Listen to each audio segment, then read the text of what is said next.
پتہ ہے کہ جب تک آپ دسترخوان پہ بیٹھے ہوئے آپ کی عمر کاؤنٹ نہیں ہوتی. میں نہیں بول رہا، حدیث بتا رہی. جب تک ہم دسترخوان پہ بیٹھے ہوئے کھانا کھا رہے ہیں، ہماری عمر اللہ کا کرم ہے. لیکن کیوں نظر آتا ہے کہ اکثر مومنین دسترخوان سے قبرستان چلے جاتے ہیں؟ کیوں؟ اکثر آپ نے دیکھا ہوگا کہ بھائی دسترخوان پہ اتنا بیچارے بیٹھے، ڈائبٹیز ہو گئی، ہارٹ پیشنٹ بن گئے، کڈنی پیشنٹ بن گئی دسترخوان سے. حالانکہ اللہ کہہ رہا ہے کہ دسترخوان پہ جتنی دیر بیٹھو گے تمہاری عمر کاؤنٹ نہیں ہوگی. کیونکہ ہم دسترخوان کے آداب سے بالکل غافل ہیں. دسترخوان کے آداب میں ہمیں ان چیزوں کا خیال کرنا ہے. مثال کے طور پہ دسترخوان کے آداب میں سے ایک ادب یہ ہے کہ آپ جب بھی بیٹھے تو بسم اللہ الرحمن الرحیم کہہ کے آپ کھانا کھائیں. اور حدیث بتاتی ہے جب آپ بسم اللہ الرحمن الرحیم کہہ کے کھانا کھاتے ہیں 400 فرشتے آپ کو شیطان کی شر سے بچانے آ جاتے ہیں. اور شیطان، علماء کہتے ہیں شیطان صرف وہ شیطان نہیں جو گمراہ کرتا ہے، شیطان وائرس کو بھی بولتے ہیں. 400 فرشتے جب آپ ایک بسم اللہ کہیں. اور حدیث ہے کہ جب آپ بسم اللہ الرحمن الرحیم کہہ کے کھانا کھائیں کبھی بیمار نہیں ہوں گے.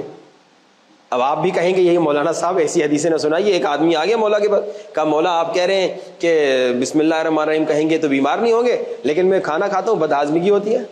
اب مولا نے اس سے پوچھا ذرا سوال کا جواب دو، تم جب بسم اللہ الرحمن الرحیم کہہ کے کھانا شروع کرتے ہو پھر بیچ میں گپ شپ بھی کرتے ہو کہ نہیں؟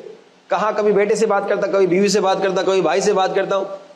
مولا نے کہا جب لقمہ تم نے کھایا اس کے بعد جب درمیان میں کسی سے بات کی پھر جب لقمہ اٹھایا تو اس لقمے سے پہلے پھر بسم اللہ الرحمن الرحیم بولو. دیکھیں.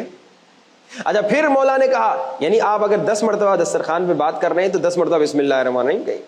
پھر ایک اور شخص آ گیا، کہا مولا یہ آپ کہتے ہیں بسم اللہ الرحمن الرحیم کہیں گے تو بیمار نہیں ہوں گے. تو مولا نے کہا ذرا بتاؤ تمہارے دسترخوان پہ 3-4 قسم کے کھانے ہوتے ہیں یا نہیں؟ کہا ہاں یہ بھی ہوتا ہے وہ بھی ہوتا ہے فلاں، جیسے ابھی نیچے پکوڑے بھی تھے، سموسے بھی تھے، اور وہ مرغی بھی تھی، وہ کیا نام ہے پام بھی تھا، وہ سوپ بھی تھا، وہ چائے. کتنے ہو گئے ماشاءاللہ، سبحان اللہ، لا حول ولا قوت الا باللہ، اتنے سارے ماشاءاللہ طعام تھے. تو مولا نے کہا کہ جب ایک کھانا کھاتے ہو پھر جب دوسرے کھانے کی طرف جاتے ہو کیا بسم اللہ الرحمن الرحیم بولتے ہو؟ کہا نہیں، بس ایک ہی مرتبہ. مولا نے کہا نہیں، اگر 5-6 کھانے دسترخوان میں پڑے ہوئے اور تم 5-6 الگ الگ کھانے کھا رہے ہو، ہر کھانے سے پہلے بسم اللہ الرحمن الرحیم بولو. یہ آداب ہے. اگر آپ چاہتے ہیں کہ آپ بسم اللہ الرحمن الرحیم کے بینیفٹس آپ کو، بلکہ اور سنیے مولا نے فرمایا، ابھی آپ شاید کبھی نہ سنا ہوگا آپ نے، مولا نے فرمایا کہ بھائی دسترخوان پہ جانے سے پہلے، یہ آداب دسترخوان ہے جس سے آپ کو صحت مندی ملے گی، دسترخوان پہ جانے سے پہلے وضو کر کے جاؤ.